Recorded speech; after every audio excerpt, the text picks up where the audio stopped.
नमस्कार, उत्तराखंड की खबरों के साथ मैं हूं मनोज मानस। खबरों का रुख करेंगे उससे पहले आपको दिखाएंगे इस वक्त की अहम सुर्खियां। छात्र आंदोलन के बाद धर्मेंद्र प्रधान का इस्तीफा। सीजेपी ने कहा लोकतंत्र की हुई जीत, सरकार ने छात्रों की सभी मांगे मानी। प्रधान के इस्तीफे के बाद सरकार ने की साझा प्रेस कॉन्फ्रेंस। सरकार ने सभी मांगे मानी। प्रदर्शनकारियों पर दर्ज एफआईआर होगी रद्द, मिलेगी छात्रों को मिलेगा मुआवजा। हल्द्वानी के कुमाऊं में अस्पताल की घोर लापरवाही, जहर घोल रहा बायो मेडिकल वेस्ट। 40 अधिक सरकारी अस्पतालों को नोटिस, हाई कोर्ट ने 1 सप्ताह में मांगा जवाब। बद्रीनाथ चढ़ावा हेराफेरी के आरोपियों की संपत्ति खंगालेगी पुलिस, गणना कक्ष में बढ़ाएगी सुरक्षा, सरकार के सख्त निर्देश। नैनीताल के मेट्रोपोल में पार्किंग निर्माण कार्य शुरू, सीएम धामी ने पिछले साल किया था भूमि पूजन, कारोबारियों ने ली राहत की सांस। और देहरादून नैनीताल समेत उत्तराखंड के 7 जिलों में झमाझम बारिश की संभावना, 12 जिलों में अगले 3 घंटे के लिए येलो अलर्ट, आईएमडी ने जारी की चेतावनी। आप देख रहे हैं के न्यूज, खबरों का सारथी। और अब खबरें विस्तार से। नीट परीक्षा विवाद और लगातार बढ़ते राजनीतिक दबाव के बीच केंद्रीय शिक्षा मंत्री धर्मेंद्र प्रधान ने शिक्षा मंत्री पद से इस्तीफा दे दिया है। लंबे समय से विपक्ष और प्रदर्शनकारी संगठन उनकी जिम्मेदारी तय करने की मांग कर रहे थे। शनिवार को सोशल मीडिया प्लेटफॉर्म एक्स पर पोस्ट कर खुद धर्मेंद्र प्रधान ने अपने इस्तीफे की बात कही। उन्होंने बताया कि उन्होंने अपना त्यागपत्र प्रधानमंत्री नरेंद्र मोदी को भेज दिया है। उन्होंने पोस्ट कर कहा कि पिछले 10 दिनों का घटनाक्रम देखकर मेरा मन दुखी है। ये मेरे लिए व्यक्तिगत प्रतिष्ठा का विषय नहीं है। भारत की युवा शक्ति ही इस देश की असली ताकत है। देश की युवा शक्ति को भ्रम के कुचक्र में फंसने नहीं देंगे, यही मेरा संकल्प है।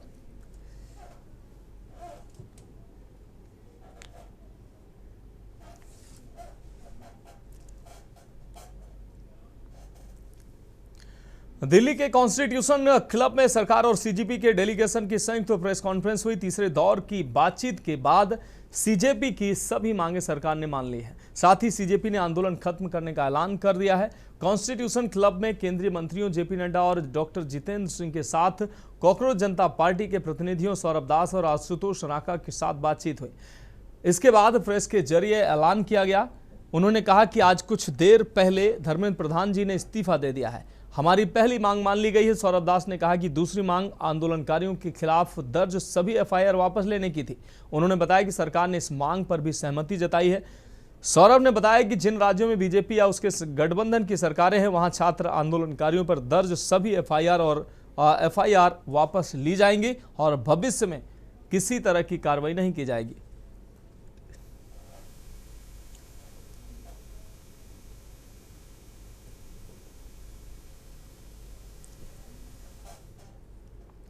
अगली खबर नैनीताल से है, जहां केंद्रीय शिक्षा मंत्री धर्मेंद्र प्रधान के इस्तीफे के बाद नगर कांग्रेस कमेटी ने मल्लीताल पंत पार्क में मिठाई बांटकर खुशी जताई है।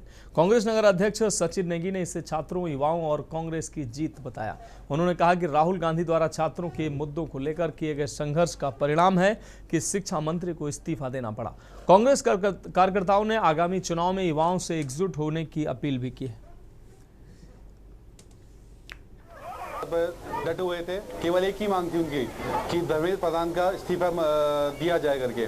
और इतने दबाव के बाद जब राहुल गांधी जी, हमारे जो नेता प्रतिपक्ष कांग्रेस के अध्यक्ष, पूर्व अध्यक्ष भी हैं, वो जब पीएम के आवास के बाहर धरने में डटे रहे और लगातार कांग्रेस के यूथ विंग्स और जितने हमारे छात्र यहाँ पर वो डटे रहे, उसके बाद आज जाके धर्मेंद्र प्रधान ने अपना इस्तीफा दिया है। ये जीत केवल कांग्रेस पार्टी की जीत नहीं है, ये पूरे छात्र की जीत है। जितने हिंदुस्तान में छात्र, उनकी जीत है, ये बड़ी जीत है। ये सेमीफाइनल का, जैसा आपको मालूम है, उत्तराखंड में चुनाव होने वाले हैं और यूपी में भी चुनाव होने वाले हैं। उसके सेमीफाइनल से पहले ये बीजेपी के लिए लाल घंटी के बराबर है।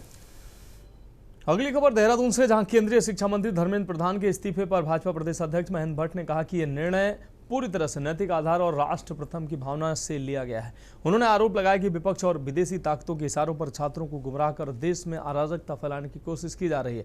भट्ट ने दावा किया कि प्रधानमंत्री नरेंद्र मोदी के नेतृत्व वाली सरकार हमेशा राष्ट्रहित और जन भावनाओं को सर्वोच्च प्राथमिकता देती है। देखिए, धर्मेंद्र प्रधान जी का इस्तीफा पूरी तरह नैतिकता के आधार पर था। उन्होंने इस बात को कहा कि छात्र गुमराह ना हो, विदेशी ताकतों के हाथों में छात्र गुमराह होकर देश की एकता अखंडता के लिए दिक्कतें पैदा न करें। इसलिए उन्होंने कहा कि मेरे लिए राष्ट्र प्रथम है, और राष्ट्र के भाव को ध्यान में रखते हुए और जो वातावरण पूरे देश के अंदर खड़ा हुआ, उसके आधार पर उन्होंने त्यागपत्र देने का निर्णय लिया। और ये निर्णय जो है वो राष्ट्र के हित में, ये मैं विश्वासपूर्वक कह सकता हूँ।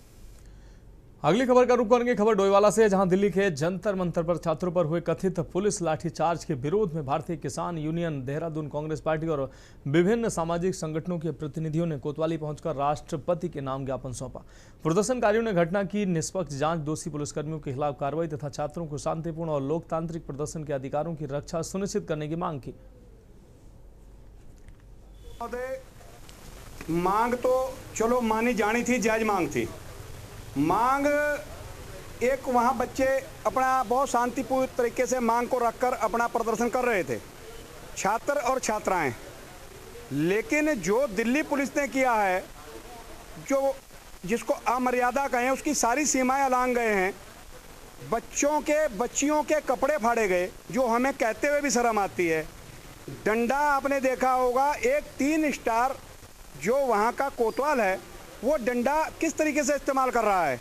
जिनसे वहाँ पर बैठे और उसके बाद जिस प्रकार की कार्रवाई सारे देश ने देखा, और जो भी मांग थी, छात्रों की जो भी मांग थी, उसमें सबसे बड़ी मांग तो यही थी कि हमारे जो शिक्षा मंत्री हैं, जो बिल्कुल ऐसे बैठ गए जड़ लगा के, मोदी जी का पता नहीं उनसे कैसा क्या लगाव है कि वो उसको बर्खास्त नहीं करना चाह रहे। अरे जब उसको बर्खास्त कर दो, जो जितने लोग वहाँ पर डेमोस्ट्रेशन में शामिल हो रहे, ये अपने आप ऑटोमेटिक ख़त्म हो जाएगा। ठीक है, आपने कल एक बात कही रात को 12 बजे आकर कि हम लोगों की बात, हम उसमें काड़ा कानून, क्या उसमें कानून पहले नहीं थे? पहले कानून नहीं थे, उसमें सज़ा का प्रावधान था, उसमें जुर्माने का प्रावधान था। निर्भया में भी यही हुआ। निर्भया में उस समय नया सख्त कानून बना, क्या उसके बाद कोई ऐसे केस नहीं हुए? असली मांग तो जड़ थी, जो हमारे जो शिक्षा मंत्री हैं धर्मेंद्र प्रधान, वो क्यों जिद पर अड़े हुए हैं? यहाँ पर राष्ट्रपति के नाम ज्ञापन देने आए हैं कि जो कुछ देश में हो रहा है, और ये जो संगठन जो ये विरोध प्रदर्शन जो चल रहा है पेपर लीक को लेकर, इस पर प्रधानमंत्री सीरियसली कुछ विचार करें और धर्मेंद्र प्रधान का इस्तीफा लें, और जो भी दोषी हैं, जिन लोगों ने लाठीचार्ज करी, उन पर कार्रवाई हो, और जो परिवार है उन पर उचित मुआवजा मिले, और साथ ही एक बेहतर शिक्षा व्यवस्था इस देश में लागू हो, ताकि आगे से पेपर लीक ना हो पाए। बढ़ेंगे अगली खबर की ओर। खबर विकासनगर से है, जहां उत्तराखंड टेक्निकल यूनिवर्सिटी में पेपर लीक मामले और दिल्ली में छात्रों पर हुए कथित लाठीचार्ज के विरोध में कांग्रेस ने सीटीयू का घेराव कर भाजपा सरकार के खिलाफ प्रदर्शन किया। पुलिस ने प्रदर्शनकारियों को बैरिकेडिंग लगाकर रोकने का प्रयास किया, जिसे लेकर नोकझोंक के बीच पुलिस ने कई कांग्रेस नेताओं को हिरासत में ले लिया। कांग्रेस ने पेपर लीक मामले में उच्च शिक्षा मंत्री और यूटीयू के कुलपति के इस्तीफे की मांग करते हुए आंदोलन जारी रखने की बात कही।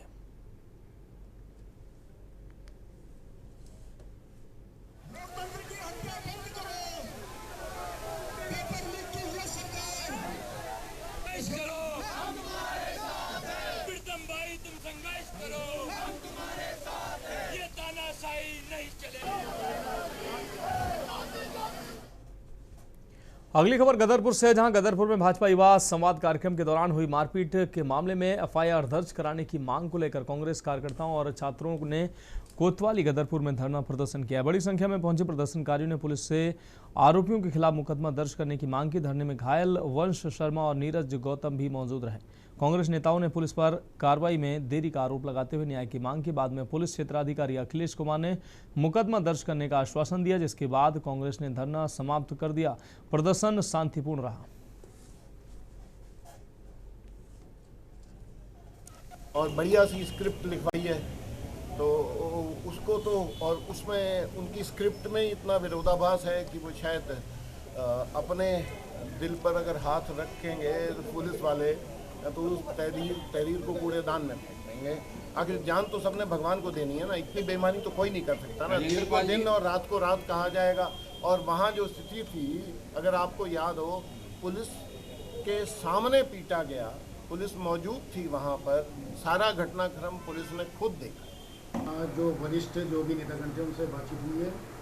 जो उनके तरफ से जो एलिगेशन लगाए गए थे, जो प्रार्थना पत्र के संबंध में थे, प्रार्थना पत्र प्राप्त कर लिया गया है। उसमें प्राइमरी इन्वेस्टिगेशन जो 14 डेज की होती है, जांच करके जिसे कहते हैं, वो SHO को मार्क कर दी गई है और इसमें जांच की जाएगी, क्योंकि इसमें कुछ जो साक्ष्य है वो डिजिटल फुटप्रिंट के हैं, तो जिसमें समय लगता है, इसीलिए इसमें जांच करने की आवश्यकता थी।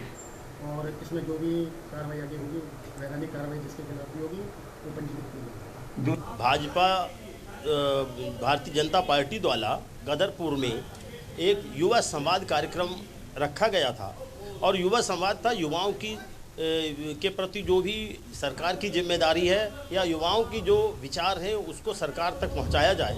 इस दौरान कुछ छात्र वहां पहुंचे जो कहीं ना कहीं कांग्रेस पार्टी से बिलोंग करते थे, केवल इसलिए इन्होंने कि वो कांग्रेस पार्टी से बिलोंग करते हैं, उनके साथ उस भीड़ में कार्यक्रम में युवा समाज का जो कार्यक्रम चल रहा था, जो वहाँ पर आयोजक थे, आयोजकों द्वारा बुरी तरह मारपीट की गई। बढ़ेंगे अगली खबर की ओर। खबर खटीमा से, जहां उधम सिंह नगर जिले में भाजपा के कार्यक्रम में नगर पालिका खटीमा के नवनामित सभासदों सहित कांग्रेस छोड़कर भाजपा में शामिल हुए नेताओं का स्वागत किया गया। खटीमा ब्लॉक सभागार में आयोजित कार्यक्रम में नीरू गुप्ता, संगीता राणा, इंदिरा चंद और कश्यप मोटवानी समेत पूर्व महिला कांग्रेस जिला अध्यक्ष रेखा सोनकर और पूर्व प्रदेश कांग्रेस कार्यकारिणी सदस्य राजू सोनकर का फूल मालाओं से अभिनंदन किया गया। भाजपा नेताओं ने कहा कि नए सदस्यों के जुड़ने से संगठन को मजबूती मिलेगी और क्षेत्र के विकास कार्यों को भी गति मिलेगी। विकास की गति तो हमारे जो माननीय मुख्यमंत्री जी हैं, हमारे पुष्कर धामी जी हैं, जो वो करी रहे, निरंतर विकास चल रहा है। विकास का मामला अलग होता है, लेकिन जब हम गांव में धरातल पे विकास नहीं देखते हैं तो कहीं ना कहीं हमारे वजूद की हानि होती है। और इस हानि को देखते हुए मैं भारतीय जनता पार्टी में आदरणीय मुख्यमंत्री धामी जी के साथ आई हूँ और जिला पंचायत अध्यक्ष अजय मौर्य जी के संग मैं उन दोनों का तहे दिल से धन्यवाद करना चाहती हूँ, क्योंकि परिवार होता है। आज इस ब्लॉक परिषद में हमारे उत्तराखंड के यशस्वी मुख्यमंत्री पुष्कर सिंह धामी जी के से कार्यों से प्रभावित होकर हमारे उधम सिंह नगर की कांग्रेस की कमेटी की जिला अध्यक्ष बहन रेखा सोनकर जी, जिन्होंने आज भाजपा परिवार में सदस्यता ली थी प्रदेश अध्यक्ष के नेतृत्व में, और आज हम सभी भारतीय जनता पार्टी के कार्यकर्ताओं द्वारा आज उनका भव्य स्वागत यहाँ ब्लॉक सभागार में किया गया है। उत्तराखंड राज्य गठन में प्रमुख भूमिका निभाने वाले क्षेत्रीय दल उत्तराखंड क्रांति दल का 48वां स्थापना दिवस शनिवार को प्रदेश भर में धूमधाम से मनाया गया। 25 जुलाई 1979 को नैनीताल में स्थापित इस पार्टी ने पर्वतीय जिलों को अलग कर स्वतंत्र पहाड़ी राज्य के गठन का आंदोलन चलाया था। स्थापना दिवस कार्यक्रम के मौके पर केंद्रीय अध्यक्ष सुरेंद्र कुकरेती ने कहा कि यूकेडी स्थापना से अब तक लगातार संघर्षरत है। पहले राज्य बनाने के लिए लड़ाई लड़ी गई, अब राज्य की पहचान, संसाधनों और स्वायत्तता को बचाने के लिए संघर्ष जारी है। इस उद्देश्य को लेकर पृथक राज्य का निर्माण हुआ है, वो ज्यों के तीनों मुद्दे खड़े हैं आज के दिन। जल, जंगल, जमीन, शिक्षा, स्वास्थ्य, मुलायम, बेरोजगारी, ये सब ज्यों के त्यों खड़े हैं। तो मैं नहीं समझता कि कोई इसमें कोई बदलाव आया। हाँ, दल के अंदर बदलाव आया। दल के अंदर हमारा जो नौजवान है, जो हमारे भूतपूर्व सैनिक है, जो हमारे मातृशक्ति है, जो हमारे पुराने लोग जो घर बैठ गए थे, आज सब बाहर निकल गए हैं। और अगली खबर का रुख करेंगे खबर देहरादून से, जहां आयकर विभाग लोगों को नए आयकर कानून, नियमों और फॉर्म्स की जानकारी देने के लिए लगातार जागरूकता अभियान चला रहा है। विभागीय अधिकारियों का कहना है कि करदाताओं को नए प्रावधानों की सही जानकारी देने के उद्देश्य से लगातार आउटरीच कार्यक्रम आयोजित किए जा रहे हैं। इसी कड़ी में हरिद्वार और देहरादून में कार्यक्रम आयोजित कर व्यापारियों, उद्यमियों व अधिवक्ताओं सहित समाज के अन्य लोगों को आयकर अधिनियम में हुए बदलाव की जानकारी दी गई है। मुख्य आयकर आयुक्त अपर्णा करण ने बताया कि पिछले वर्ष भी लगभग 200 आउटरीच कार्यक्रम आयोजित किए गए थे। इस वर्ष भी नए आयकर एक्ट 2025, नए नियमों और आर्म्स को इस दौरान फॉर्म्स को लेकर जागरूकता अभियान जारी है। इनकम टैक्स विभाग जागरूक करने के लिए कई सारे आउटरीच प्रोग्राम करता है, जैसे कि अभी हमारा नया एक्ट इनकम टैक्स एक्ट 2025 आया, रूल्स आए, फॉर्म्स आए। इन सभी के लिए हम लोगों ने पिछले साल में भी 200 आउटरीच प्रोग्राम आयोजित किए थे। कल भी हरिद्वार में हमने एक आउटरीच प्रोग्राम आयोजित किया। आज सुबह भी देहरादून में एक आउटरीच प्रोग्राम आयोजित किया, जिसमें ट्रेड, इंडस्ट्री, सीए, एडवोकेट सभी के प्रतिनिधियों को बुलाया गया और उनको जानकारी दी गई कि किस तरीके से एक्ट में चेंजेस आए हैं। खबरों में फिलहाल वक्त के अहम ब्रेक का है, जल्द हाजिर होंगे।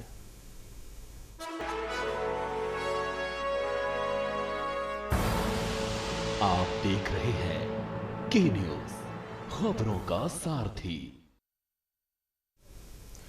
ब्रेक के बाद उत्तराखंड की खबरों में एक बार फिर से आपका स्वागत है। बढ़ेंगे अगली खबर की ओर। खबर नैनीताल से है, जहां उत्तराखंड क्रांति दल का उत्साह के साथ स्थापना दिवस मनाया गया। राज्य अतिथि गृह में आयोजित कार्यक्रम में राज्य आंदोलन के शहीदों और टिहरी क्रांति के जननायक श्रीदेव सुमन को श्रद्धांजलि दी गई। यूकेडी नेताओं ने कहा कि राज्य गठन के उद्देश्यों को पूरा करने के लिए पार्टी 2027 विधानसभा चुनाव की तैयारियों में जुटेगी और युवाओं को संगठन से जोड़ने का अभियान चलाया जाएगा। पूर्व विधायक नारायण सिंह जंतवाल ने शिक्षा, स्वास्थ्य, रोजगार और प्रशासनिक व्यवस्था को लेकर सरकारों पर सवाल उठाए।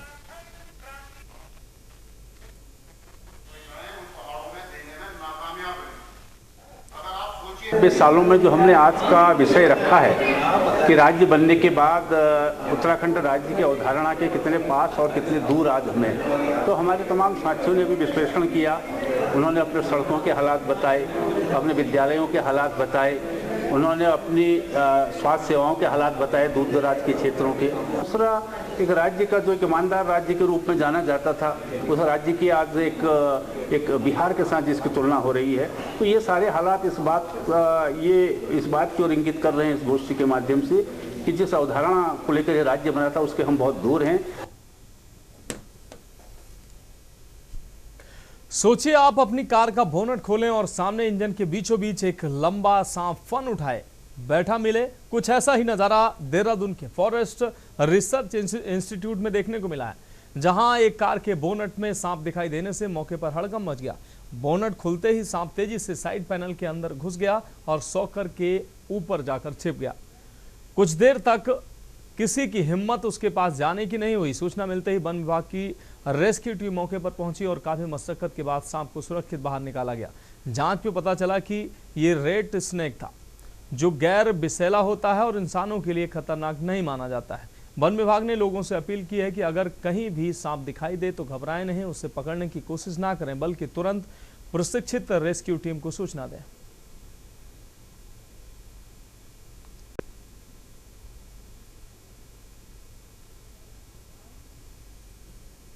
बढ़ेंगे अगली खबर की ओर। खबर लाल कुआं से है, जहां तराई पूर्वी वन प्रभाग के अंतर्गत आने वाली डॉली रेंज में वन विभाग ने अवैध गतिविधियों के खिलाफ बड़ी कार्रवाई को अंजाम दिया है। विभाग द्वारा अवैध लकड़ी की तस्करी और अवैध खनन के मामलों में पिछले एक सप्ताह के भीतर आधा दर्जन से अधिक वाहनों और मोटरसाइकिलों को पकड़ा गया है, जिससे लकड़ी और खनन माफियाओं में हड़कंप मच गया है। वन विभाग की डॉली रेंज टीम ने अवैध पातन और अवैध खनन के खिलाफ ताबड़तोड़ कार्रवाई करते हुए आधा दर्जन से अधिक वाहन एवं मोटरसाइकिल सीज किए हैं।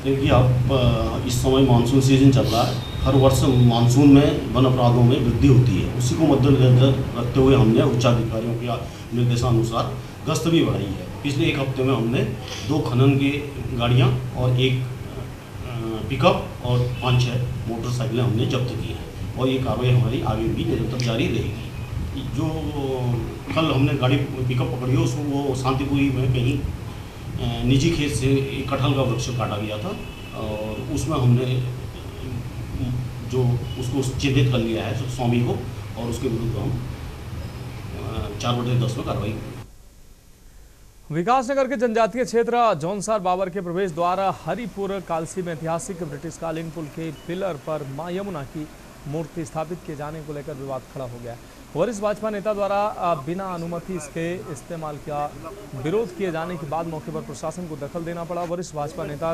रामशरण नौटियाल ने आरोप लगाया कि बिना किसी विभागीय अनुमति के ऐतिहासिक ब्रिटिशकालीन पुल के पिलर पर मां यमुना की मूर्ति स्थापित की जा रही है।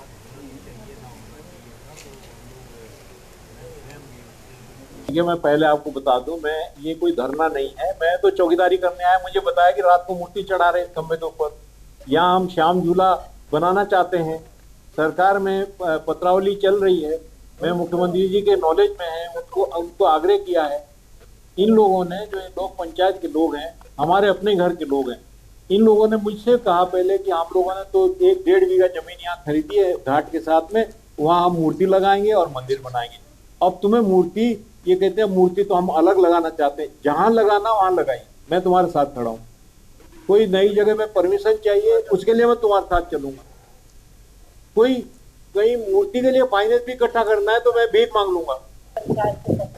यहाँ पर यमुना की मूर्ति को स्थापित कर रही थी बिना परमिशन की, तो बात को सुनने के बाद जो लोक पंचायत संस्था उनके अध्यक्ष से अभी मेरी बात हुई है और मैंने उनसे कहा कि आपके पास अगर कोई भी अनुमति या कोई भी चीज वैध चीज जो भी है, आप अपने सारे डॉक्यूमेंट लेकर के आ जाइए एक बार, दोनों पक्षों के आपस में वार्ता करके, और उसके बाद ही कोई डिसीजन जो भी होगा वो होगा। और तब तक के लिए आप निर्माण कार्य को क्या करते हैं, रोक दें। तो उन्होंने भी इस बात में सहमति जताई है कि तब तक कोई भी निर्माण कार्य नहीं होगा। और जैसे ही लोक पंचायत सदस्य जो भी प्रतिनिधिगण आते हैं तो नौटियाल जी के साथ और उसकी आपस में बातचीत करा करके जो भी आगे होगा, जैसा भी निर्णय होगा उसमें आगे की कार्रवाई होगी। और इसमें नौटियाल जी भी इसमें सहमत है, इसमें उन्होंने बताया कि कोई आपत्ति नहीं है। अब बढ़ेंगे अगली खबर की ओर। खबर रामनगर से है, जहां कैंटर वाहन की चपेट में आने से एक वृद्ध महिला की मौत हो गई। हादसे के बाद गुस्साए परिजनों और ग्रामीणों ने आरोपी चालक को निजी अस्पताल के शौचालय में बंद कर दिया, लेकिन चालक दरवाजा तोड़कर फरार हो गया। घटना के बाद अस्पताल में जमकर हंगामा हुआ। पुलिस ने फरार चालक को हिरासत में लेकर वाहन कब्जे में ले लिया और मामले की जाँच शुरू कर दी है।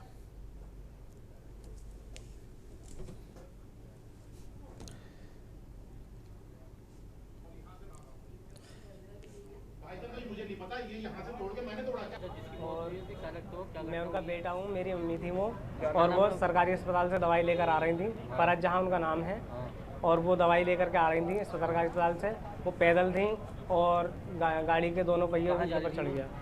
वो तेलीपुरा जा रही थी, रामनगर से अपने घर जा रही थी। ये मरीज़ हमारे पास सुबह करीबन 9 से 10 के बीच में आया था और ये महिला का पूरा जो है ऐसा है, ऐसा लग रहा है कि गाड़ी इसके ऊपर से गुजर गई है। पूरा पेट के और कूल्हे की हड्डियों का चूरा बना हुआ था, नीचे पूरा पैर खुला हुआ था, सारी खाल उतर गई थी। बीपी पल्स बिल्कुल जीरो था। मरीज को तुरंत ही वेंटिलेटर पे लिया गया, सारे ट्रीटमेंट दिए गए, किंतु अथक प्रयास के बाद भी मरीज को नहीं बचाया जा सका। कारपेट नगरी रामनगर में मानसून की दस्तक के साथ ही सांपों के आबादी वाले लोग भयभीत हो गए थे से इलाकों में निकलने का सिलसिला तेज हो गया है। पिछले महज 3 दिनों में रामनगर और कारपेट से सटे ग्रामीण क्षेत्रों में घरों और आबादी के आसपास से 30 से ज्यादा सांपों का रेस्क्यू किया गया। इनमें कोबरा, रसेल वाइपर, कॉमन करेत, धामन और अन्य प्रजातियों के सांपों के साथ करीब 18 फीट लंबा विशालकाय अजगर भी शामिल था। इन सभी सांपों को रेस्क्यू विशेषज्ञ चंदन कश्यप और उनकी टीम ने सुरक्षित तरीके से पकड़ा, जिसके बाद वन विभाग के सहयोग से इन्हें जंगल के प्राकृतिक आवास में आजाद कर दिया गया।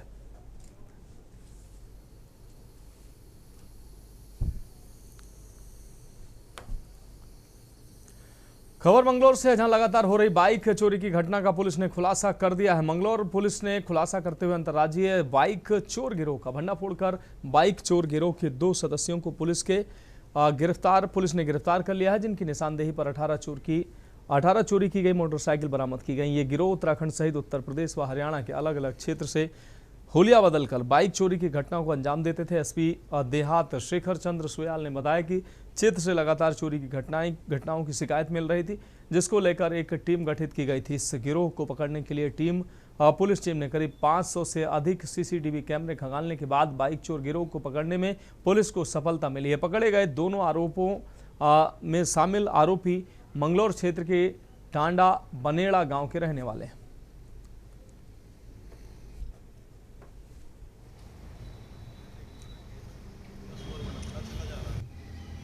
कुछ दिनों 1-1.5 महीना पहले से लगातार चोरी के कुछ हॉट स्पॉट बने थे, जहां से लगातार बाइकें चोरी हो रही थी। उसमें हमारा 2-3 थाने थे। मंगलौर में भी काफ़ी ऐसी फ्रिक्वेंट घटनाएं हुई, तो 3-4 मुकदमे वहां लिखे गए थे। और इसमें थाना लेवल पे एक स्पेशल टीम बनी और जो पुराने चोर थे, जो सस्पेक्टेड लोग थे, उनको रडार पे लिया गया। तो कल चेकिंग के दौरान हमारे इंस्पेक्टर और उनकी टीम थी, तो उनको हसीन और सोनू नाम के 2 लोग एक बाइक में जाते हुए मिले। उनसे बाइक रोक के पूछा गया, बाइक के बारे में डिटेल दी गई, तो उनके पास कोई डिटेल नहीं। फिलहाल उत्तराखंड की खबरों में अभी के लिए मेरे साथ इतना ही। मुझे दीजिए इजाजत और आप देखते रहिए के न्यूज इंडिया।